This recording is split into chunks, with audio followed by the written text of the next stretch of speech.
information, your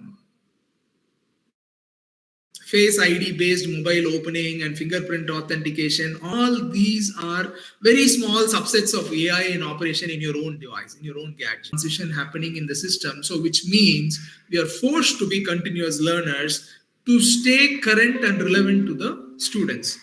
And we also understand that AI cannot be avoided. It has to be brought into the system. Either we bring it in or someone will force it on us. And that we understand. So like some of you have responded, AI and decision making. So I would like to give you a few insights which I had reviewed during my AI learning journey. In Japan, one supermarket did a analysis of bills and they want to see association.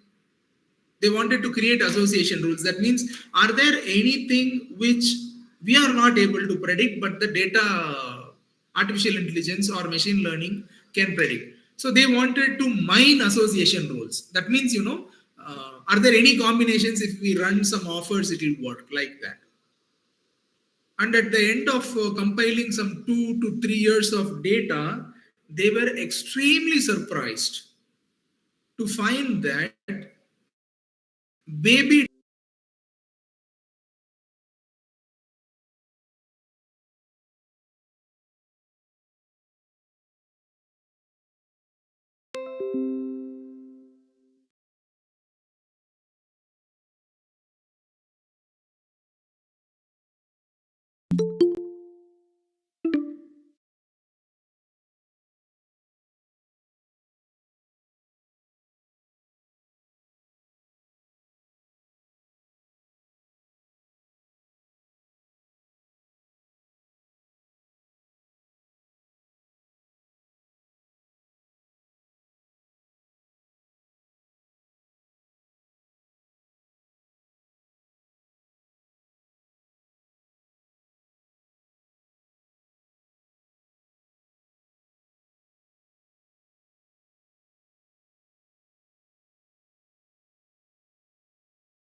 cases with IBM Watson, and it was able to resolve with 95% accuracy, whereas the human resolution was rated at 70 to 80%.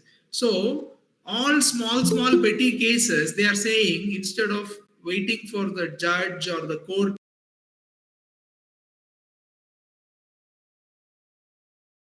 a lot of cases can be settled. So that brings down the load on the judiciary system. Second, cost. The software doesn't cost too much when you look at the volume at a national level.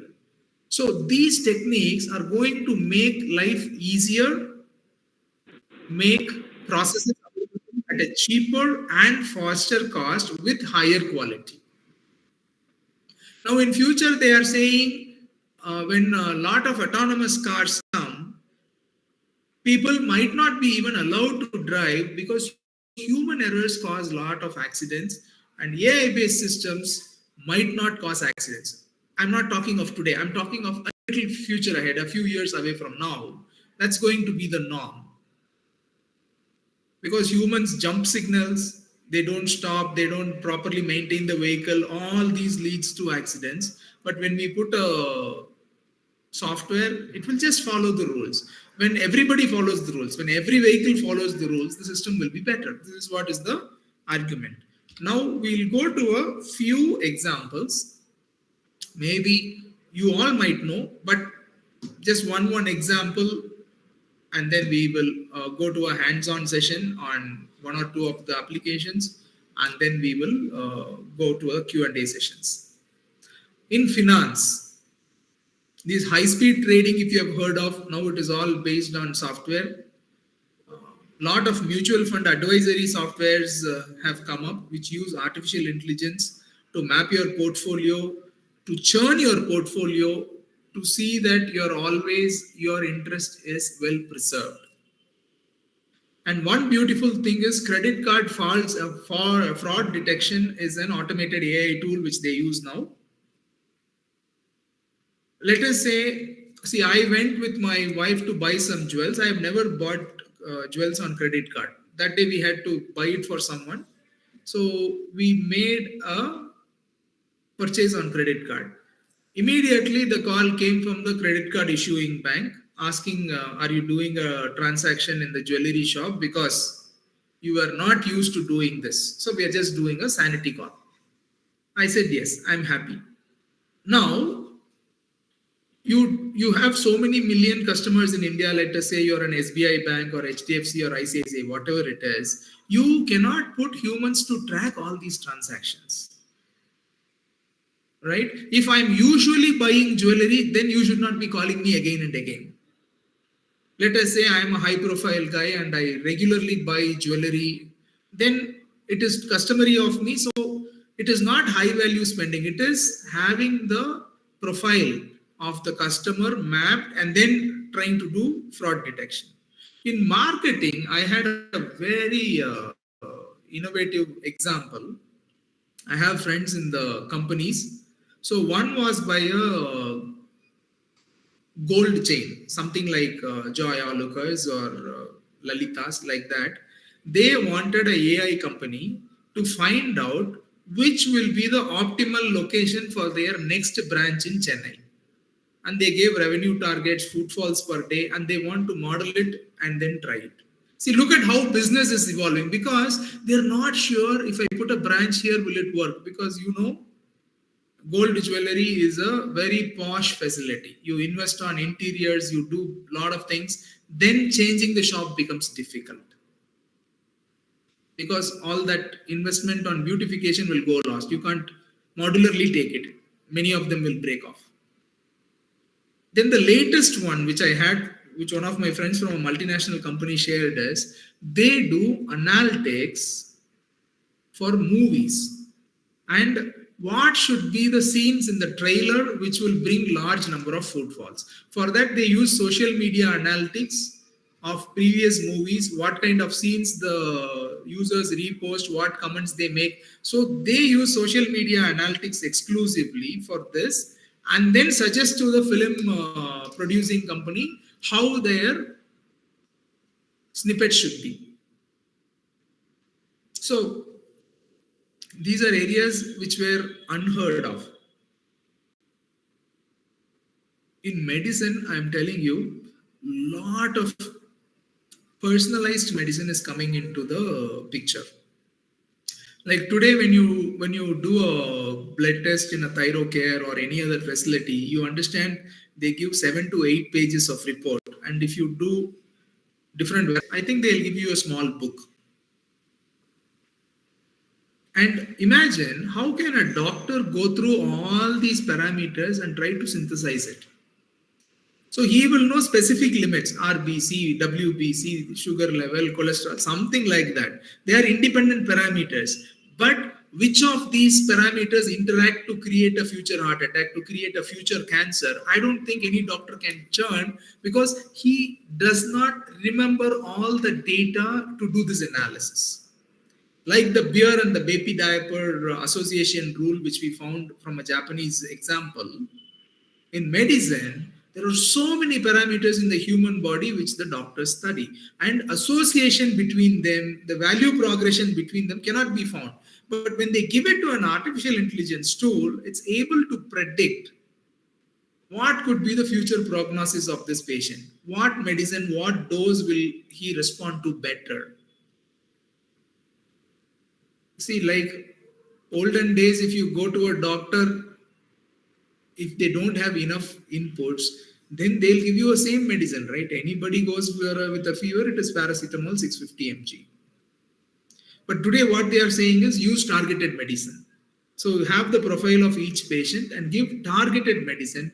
Maybe for me, 500 mg itself will work fine, or maybe 650 never works for me. Such information are coming up with AI, and today there is a website called WebMD. I'm not sure how many of you have used it. If you go there and if you tell your symptoms, it has an AI tool which will check, narrow down to the closest symptom, and then it will say this is just a prediction, but you should meet the doctor to check and take medicines. So medicine is evolving into personalized medicine. So when you want mass customization, that is customizing for each person, then AI is the only tool we have today. More might come tomorrow.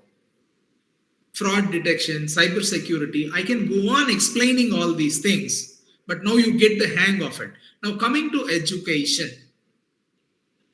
So when you read literature on education, classroom education has the lowest efficiency.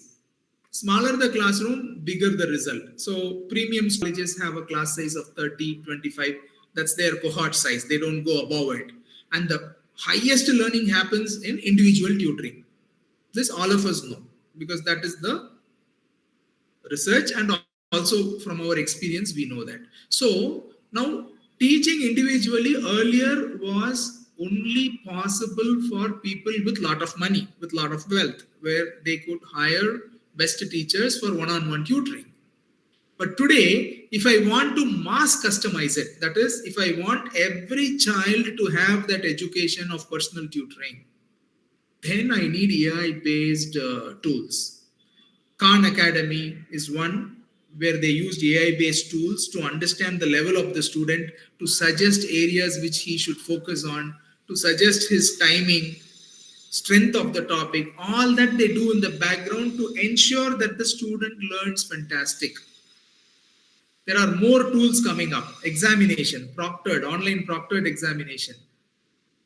And tests like IIT, JEE or GMAT, CAT, all these online based tests, based on the student's aptitude, the strength of the questions vary. And they have a background statistical package to normalize the scores.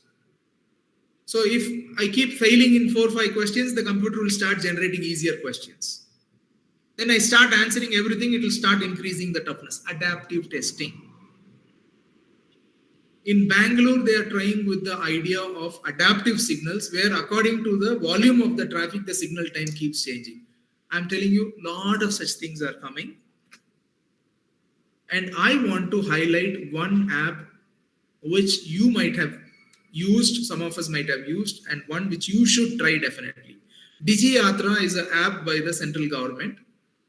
It is the world's first AI-based airport check-in. Last month I had the opportunity of using it.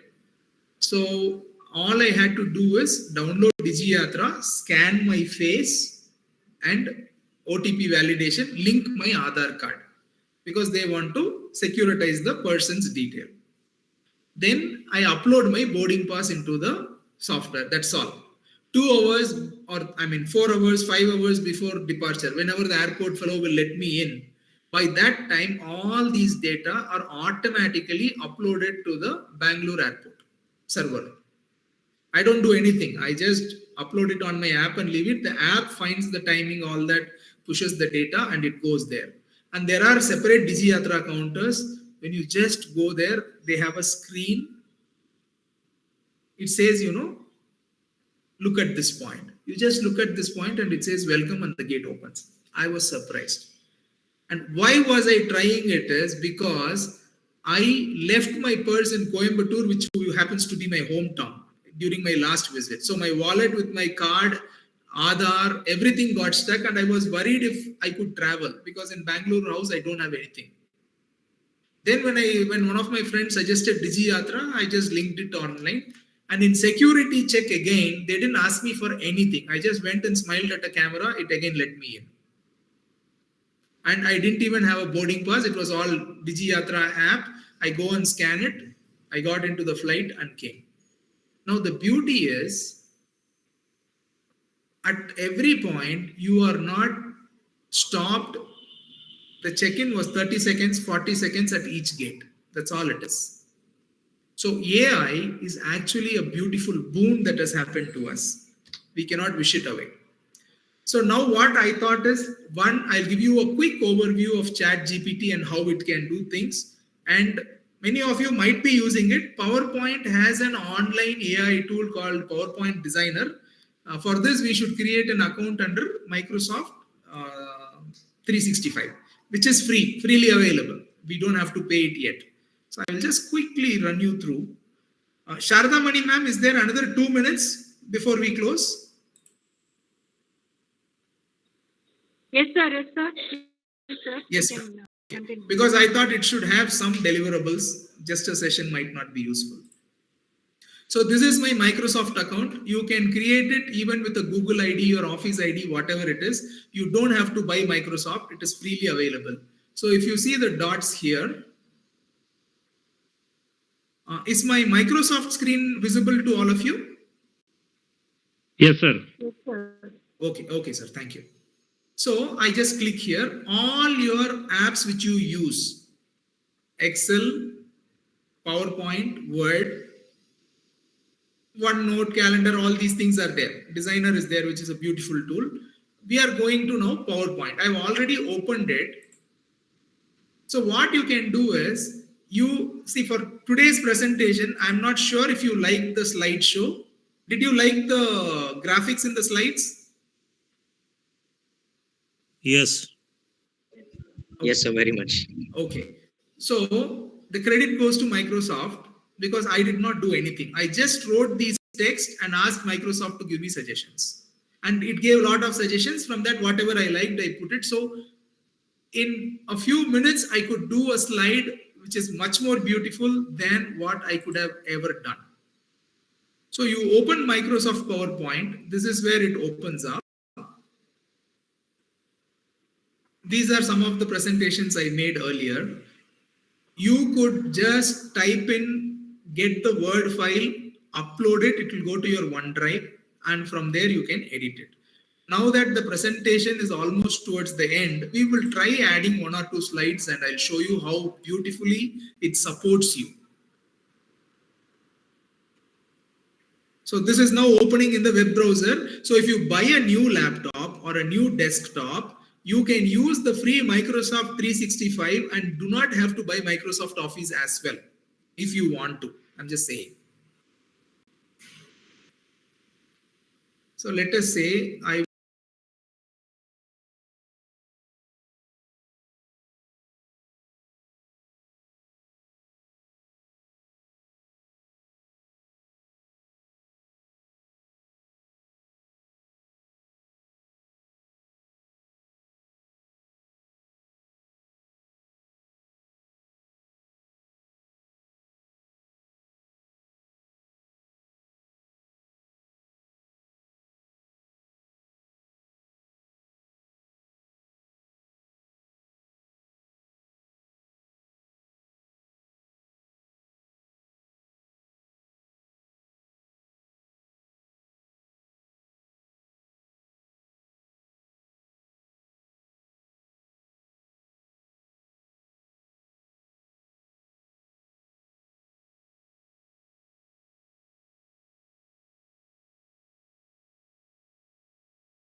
international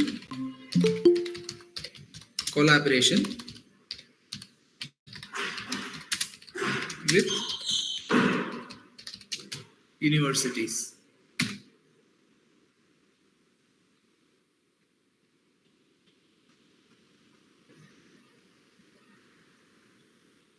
And it has started writing the policy for you.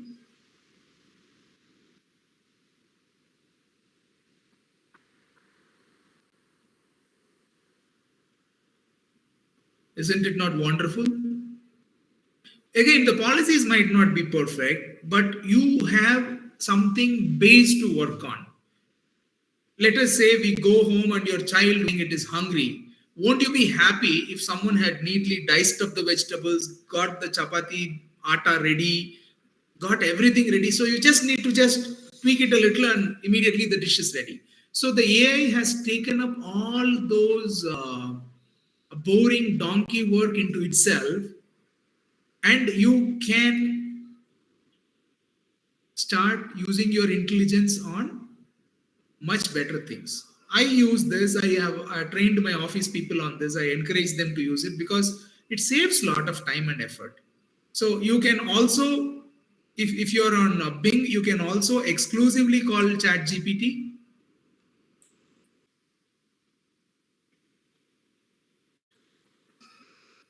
Was the session engaging? Was this useful to you? Give me some comments on it. Yeah, Aravind sir, Sharada Mani ma'am. Okay, I'm happy that you liked it. Because this 1 hour should not have been wasted for you. That's what I was very serious about. If there are no questions, I thank you all once again. And it was indeed my pleasure to rub shoulders with eminent professors from all over India. And I'm happy to be here today morning. And I thank my friend and ex-colleague, Sharada Mani madam, for inviting me to this session and giving me this opportunity to talk to so many wonderful people online. Thank you all. Thank you very much. Ma'am, over Thank to you, you. sir.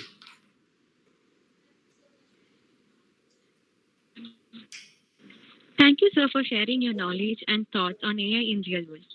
Now it's time to wind up today's session. I call upon Mrs. Dr. D. Sugandhi to deliver the vote of thanks for today's session.